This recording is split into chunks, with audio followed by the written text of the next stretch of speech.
What's up, Great Nation? Gabe the Great back here again today for another video. And if it's your first time stopping by today, welcome. We talk everything basketball, NBA, WNBA, high school, AAU, and any other basketball out there. So if you like talking about basketball, go ahead, hit the subscribe button, turn on the notifications, and let's get straight into the video. Now today we're going to be talking about a very interesting topic, something that I've always wondered for myself. You ever see these videos of like these 8, 9, 10, 11-year-old phenoms? They can dribble really good and they got amazing skills and they're dropping little kids off and we all end up labeling them as a prodigy. Now I want to be very, very clear before we start this video. I don't wish any kid ill will. I hope every single kid accomplishes all their dreams, and I'm not trying to throw any shade on any little kid's parade. But we do have to deal with the fact that many of these child basketball prodigies oftentimes do not end up accomplishing their goal.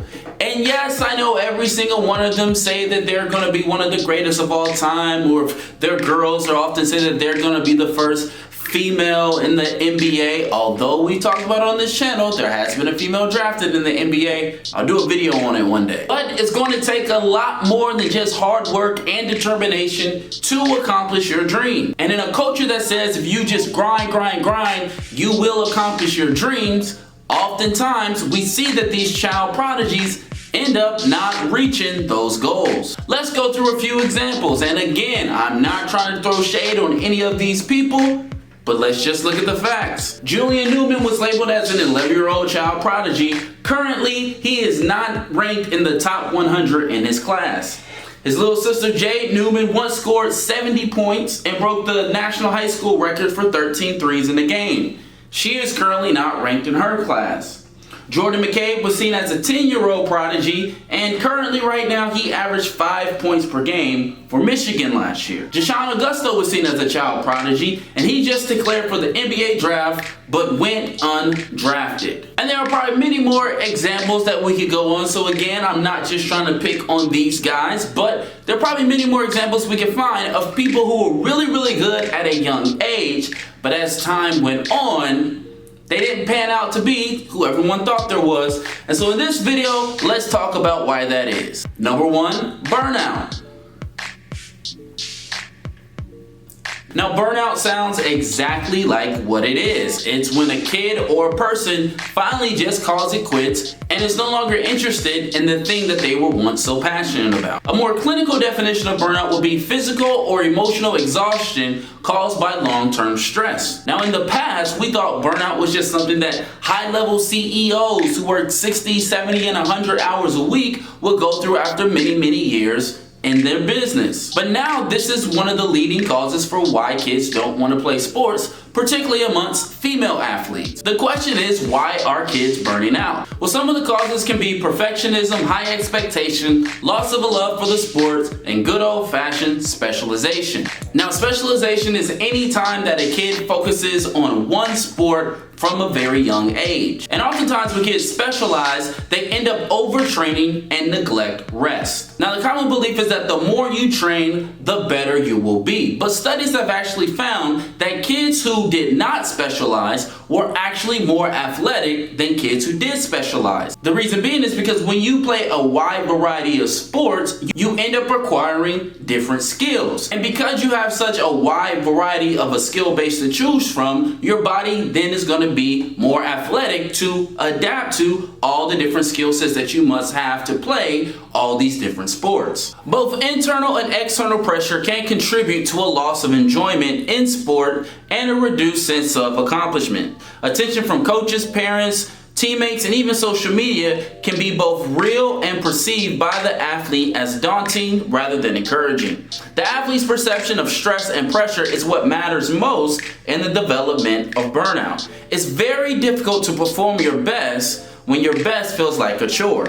Unfortunately, this type of outlook on sports at best hinders performance, or at worst leads to a dropout in sports completely. Point number two, the 10,000 hour rule doesn't necessarily apply to sports. Now, I'm pretty sure that you're probably familiar with this 10,000 hour rule. It came from an author named Malcolm Gladwell who wrote a book called Outliers. And in that book, he talked about that the people who are at the top of their field spent about 10,000 hours in developing their skills. So naturally, what the rest of the world did was said, hey, if you want to be great or elite at anything, you need to spend 10,000 hours on a particular craft. And so, of course, as that pertains to basketball, people then use that as motivation to then specialize in basketball. But as much research has shown, specialization does not give you that much of a competitive advantage over other great players. We've talked about this in other videos about how 91% of all the players in the 2016 NFL draft played multiple sports in high school. But this can also be seen in basketball. LeBron James was an all-state football player. Michael Jordan played baseball. Allen Iverson was an all-state quarterback in high school, and Steve Nash played soccer. The fact is, early specialization does not seem to increase an athlete's chance of going pro. A Danish researcher and her colleagues compared 148 elite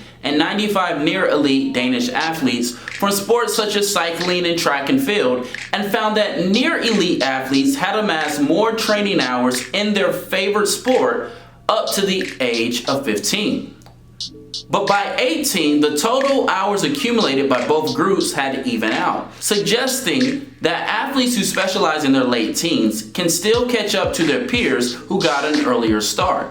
The study also found that elite athletes in cycling, running, and swimming tended to specialize at a later age and to participate in their first national and international competitions at an older age compared with near elites. The fact of the matter is, it's not about the quantity of hours that you put in, but it's more about the quality of hours that you put in, which is a great segue into today's sponsor, me. Back in 2017, I wrote a book called Winning Winners and Wins, What Great Coaches Know That Mediocre Coaches Do Not. In the book, I talk about how to get the most out of your players. That it's not just about practicing, but it's about how you practice. That instilling confidence, encouraging mistakes, and providing a healthy environment is key in helping players to develop that winning mentality. I also talk about in the book how to build culture, how to develop leaders, and how to inspire greatness to help you to become a better coach, player, or leader in your field. If you would like to purchase that book, I will leave a link down in the description. Obviously, you buying the book helps me as a content creator on this channel to continue to put out more videos like this. Now let's get back to the video. See, it's not just about getting in the gym and doing a bunch of dribble around some cones. It's actually about helping players understand the game of basketball. Look, I have nothing against basketball trainers. I too train youth basketball players. But it's not just about the repetition of the drill, but it's about the quality of the practice. I try to do two things every single time I train a player or conduct a practice. Number one, I always try to teach players something new about the game. See, when you get to elite levels of basketball, everybody can score. Everybody can dribble and everybody can shoot, but it's what's going to be up here that's going to separate the great players from the best players. And the second thing I try to do every single time I train someone or practice with someone is help them to see their improvement both in the current practice and over the course of time. As people see the way they improve, it's going to inspire them to do better. So it's not just about getting 10,000 hours in the gym. It's actually about the quality of hours that you put in. And the reality is, if you overtrain too much, particularly in one day or 1 week or any type of short amount of time, the more the training hours go up, the more the quality of hours go down. And finally, the third thing, good old-fashioned puberty. Now, the sad reality about most prodigies is that they are just simply early bloomers. That they are picking up on skills at an earlier age than other people. And while it's really cool to talk about and think about the 8-year-old, the 9-year-old, and the 10-year-old that has really nice handles and can score and do all these crazy things, the reality of it is there is no way of predicting how that 9-year-old is going to become a 16-year-old. A great example is Los Angeles Lakers Anthony Davis. At one point in Anthony Davis' high school career, he was simply a 6'2" point guard that wasn't really getting many looks.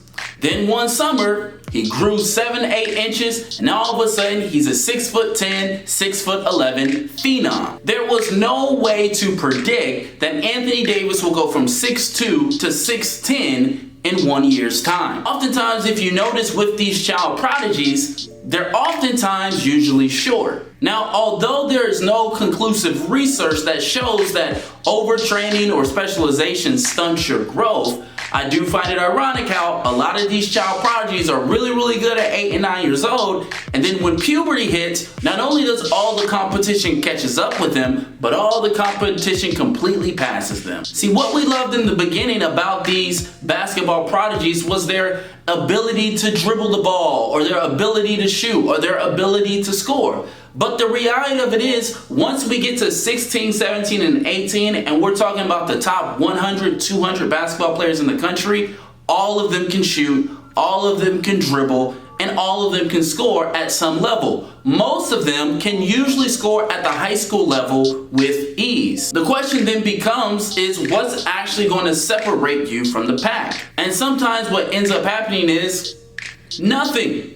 Sometimes you don't get that growth spurt, and then other people do, and now they're on the top 100 board. Again, I'm not trying to rain on anybody's parade or says any of the kids that I mentioned in this video or in the video clips that I've shown, I don't wish them any ill will. I hope they do make the NBA and become the first woman in the NBA and all those fun things. But the reality of it is we have no way to tell if an 8, 9, or 10-year-old is going to be the next LeBron James, as so many times we've seen published. But what do you guys think about this conversation? Why do you guys think young basketball prodigies often fail and don't pan out to be who everybody thought they were going to be? Hey, leave a comment down below, join in the conversation, like it if you like it, subscribe if you're new, go follow me on Twitter, I'll be over there talking to myself, and I'll see you next time.